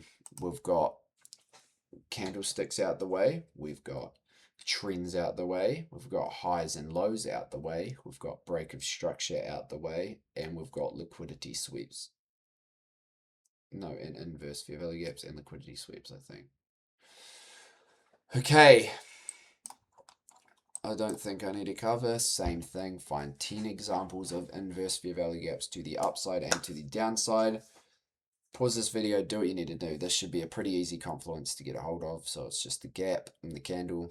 We know how to mark it out. We know where it lies. We have our indicator if we can't figure it out. So another good thing this indicator's for is it shows when we close below the inverse, that can't, like, it'll go away. So just say we have a fair value gap and we close below it, the indicator will go away. So that fair value gap does not exist anymore. Okay, sweet. So we've got that out the way. What else do we need to cover? Nothing on fair value gaps. The next thing I'm going to get into, which is the last thing that I'm going to get into for the strategy creation, which is an SMT. So once we've got that, we have all of our confluences and we can start to build the strategy, and I can show you how to take entries. So we are an hour and 37 into this. So this has been pretty quick. So if I need to, I will make a more in-depth video in the future about this, if anyone's struggling on this. But SMTs. So this, I don't think this will apply to any gold traders. I don't think. So if you are a gold trader or anything, you can skip this part. But what is an SMT? Oh, we also need to go over time frames. What is an SMT? An SMT is where price on one index, I don't know if we have any examples from today.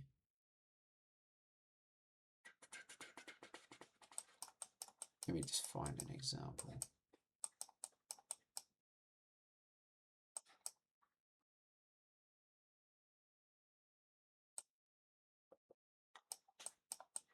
Sorry, this may take a minute. Boom, boom, boom.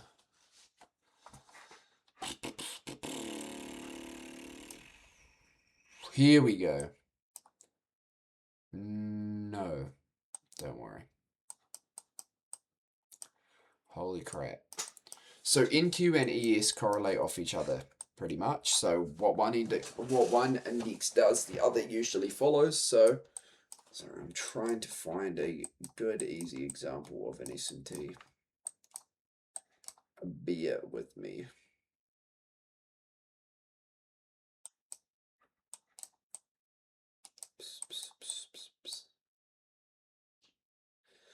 Okay, I believe that is not one.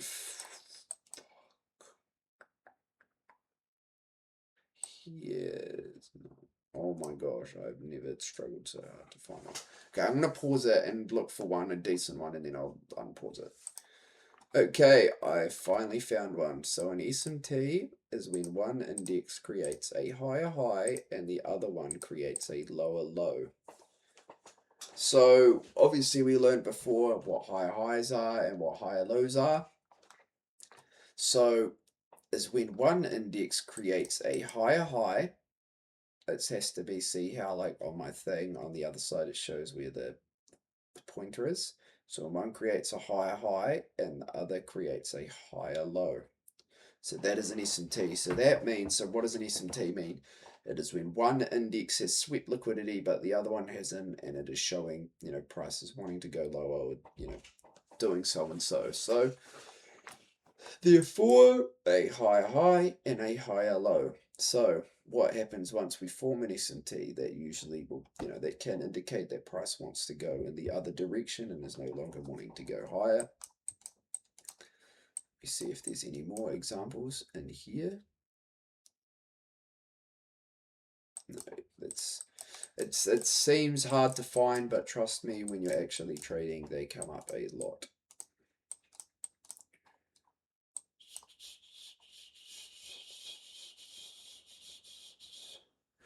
Oh my gosh. So, okay. I'm just gonna explain it and draw it out I'll draw it out first. Okay, so when one index does this,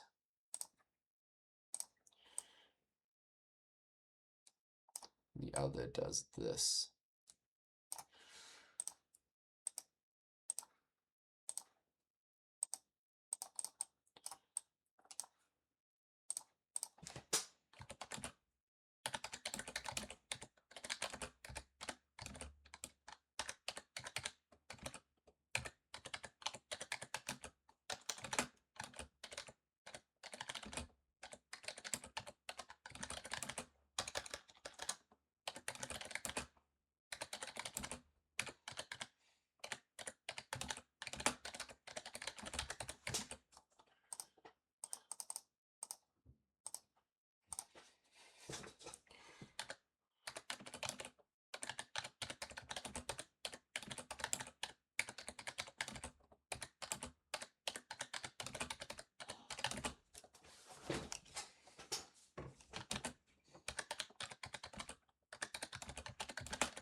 Okay, an SMT is when one index creates a higher high and the other creates a higher low. For a bearish one is where one index forms a lower low and the other one forms a lower high. So let me draw that out for you.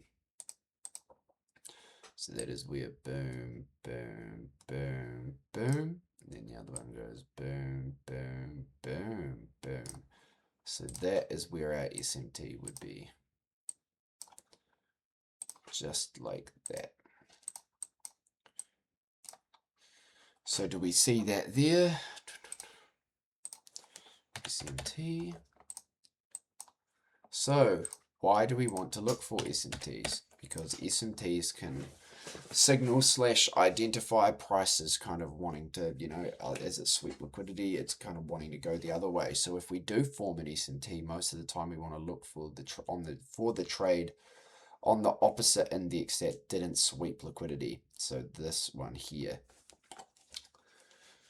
So when price comes down, it sweeps liquidity and then doesn't on ES and forms a low there and is showing ways to go higher. How would we look for a trade off that? So we sweep liquidity, then we could look for an inverse fair value gap in here and then look for a target higher. So get you to take a photo of that. All right, I'm assuming you guys have taken your photos, whatever. So now we need to try find some examples. It's a lot easier once we start to put the strategy together, which we will be doing after this. I will be able to show you.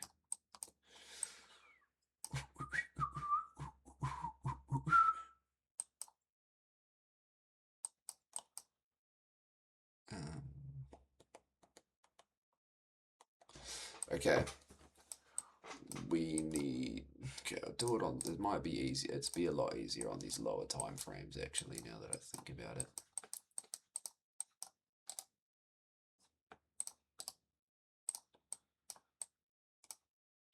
Okay.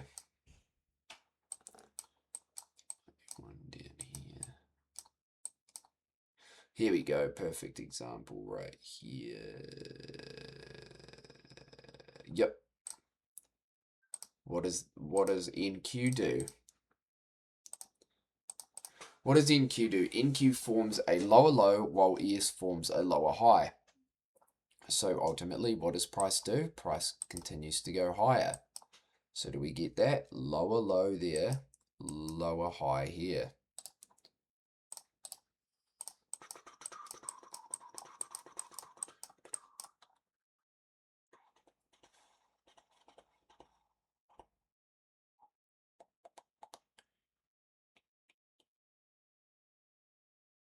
Okay, here's a small S&T here.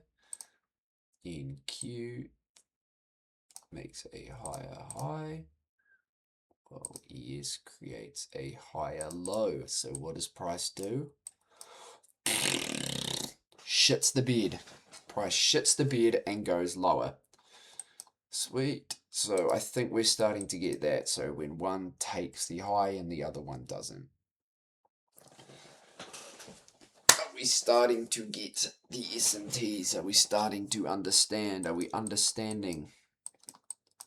Or am I going too fast? Are we understanding or am I going too fast? I can't tell.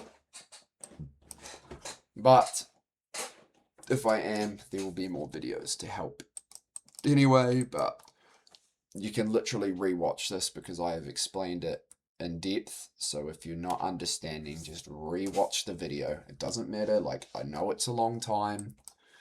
Trust me, bro. If you're not willing to watch a video a couple more times to benefit your future, then it is not worth even doing in the first place. Sounds harsh, but boom, move up, move down high, move up, move down high, move up, move down high, move up, move down high. What do we have here? An S&T, and what does price do after the S&T? Shits the bed. We're getting this, so lower high, higher low. Wait, no, higher.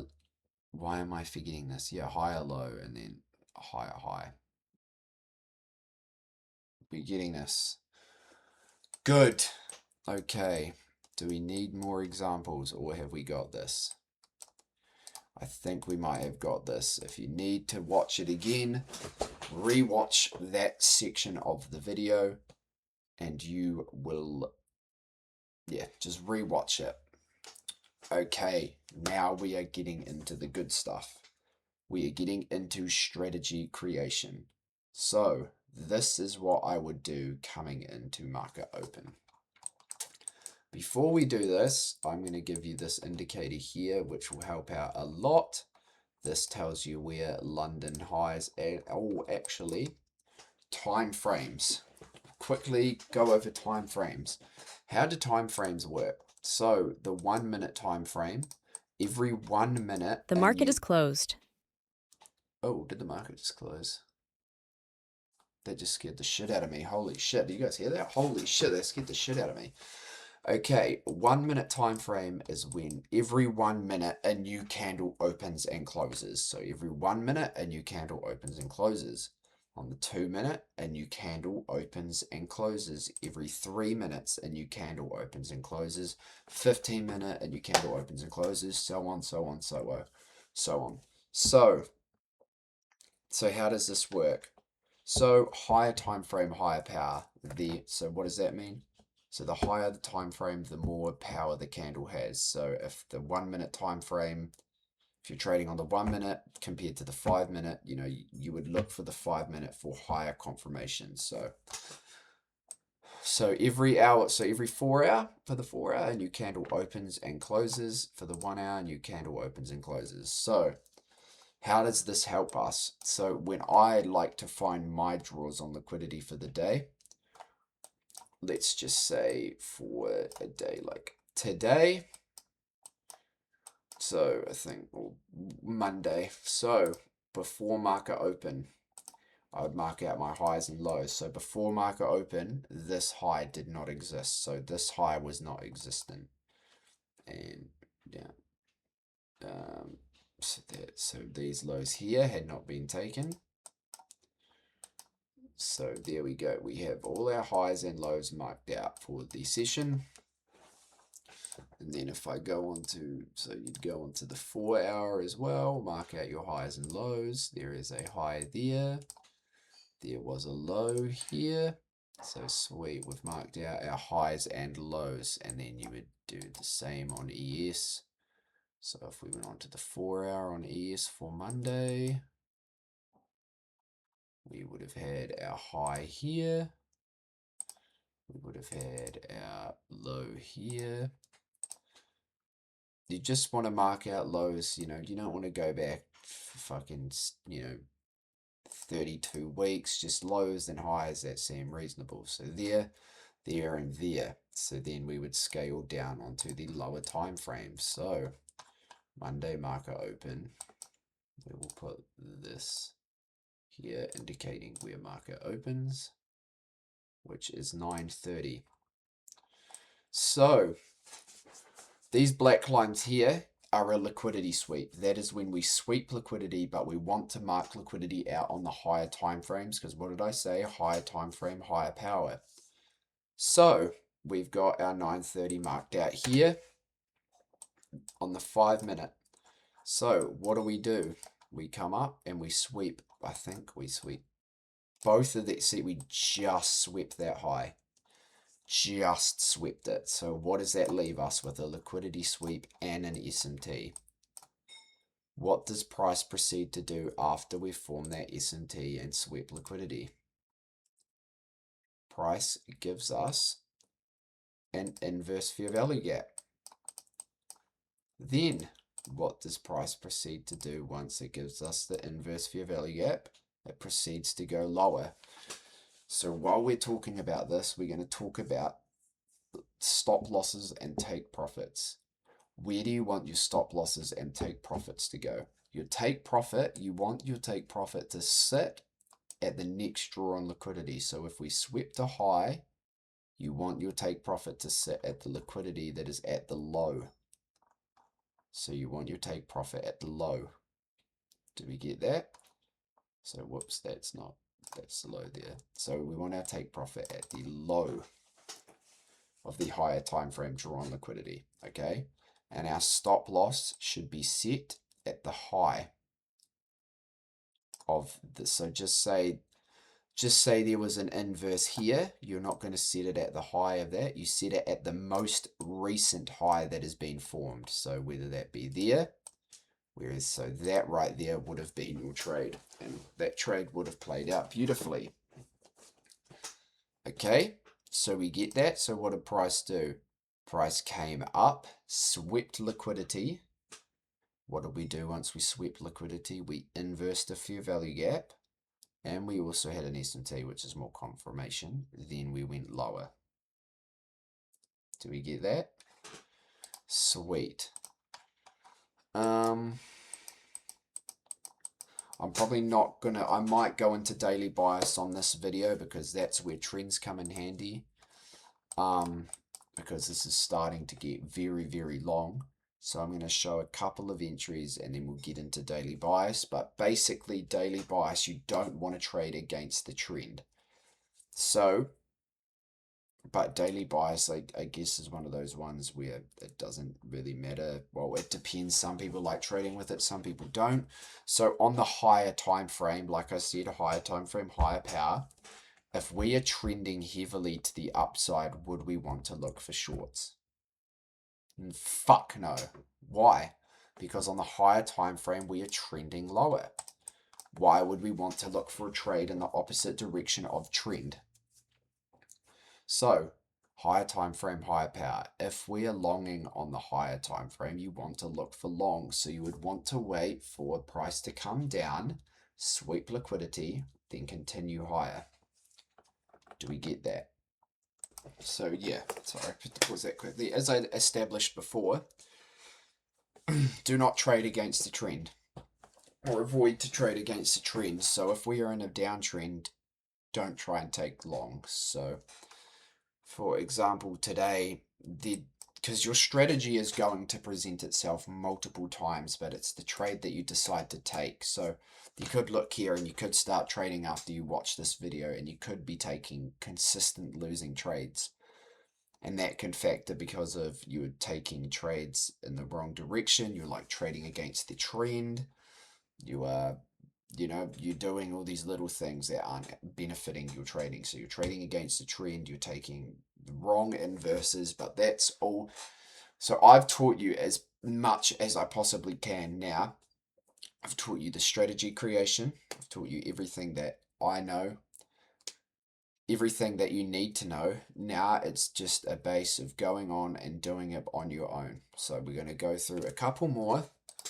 We'll go through a couple more, and I might update. I will put a couple trade recaps. So from now that you know all my information, I do have a thing called trade recaps. So now that you understand what I'm talking about and you understand the strategy that I use, you can now watch my trade recaps. So this is all going to help because there's no point in me going into depth, and I'll go over one more trade and there's no point in me going way too deep into this. So my trade recaps are there. I explain everything, every reason why I was looking for a particular trade, why I was looking for a certain type of trade. I might post a couple trade recaps into this playlist so you guys can watch it and you can understand what I'm looking for, because you guys have all your confluences now.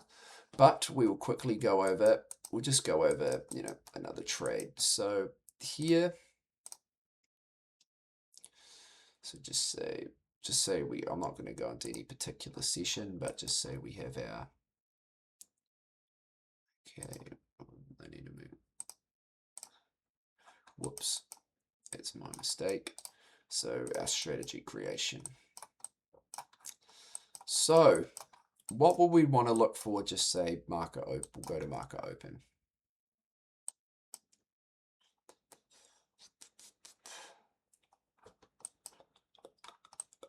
I'll find a better day here.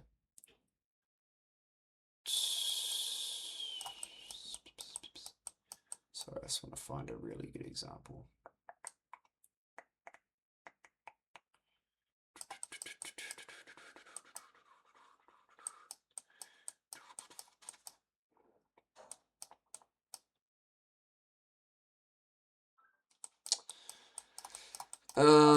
Okay, maybe we won't find a session to trade.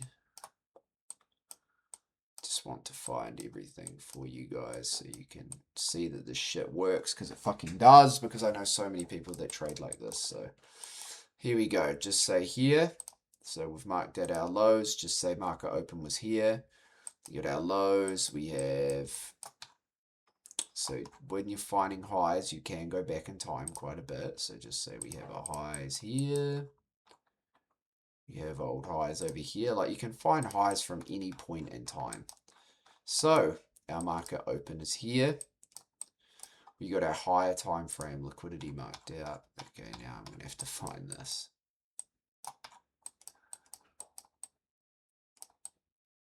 Okay, there it is. So what happens when the market opens? Price comes down and sweeps liquidity.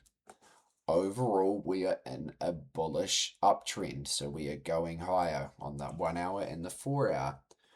So what does price proceed to do? Price inverses this fair value gap here.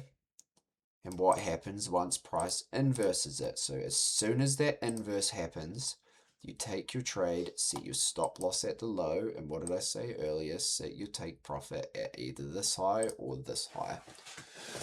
So what does price proceed to do? Price proceeds to come down, sweep liquidity, inverse the fair value gap, and continue in the higher time frame trend. Do we get that? We should start to get that. So that is the strategy creation. So when I take a trade, I look for a liquidity sweep or an SMT, either or. Once I've seen that, I look for an inverse fair value gap that is a continuation in the higher time frame trend. So we get that. I'm not trading against, I'm not trading against the trend. Do you get what I mean? So if the 4 hour and the 1 hour, just say the 4 hours in a downtrend and the 1 hour's in an uptrend, I guess you kind of just look at it, and if we are very, very bearish and the 4 hour hasn't quite closed, then you take what you want. I would probably say a downtrend. but that's for you to figure out. I've given you all the information that I can.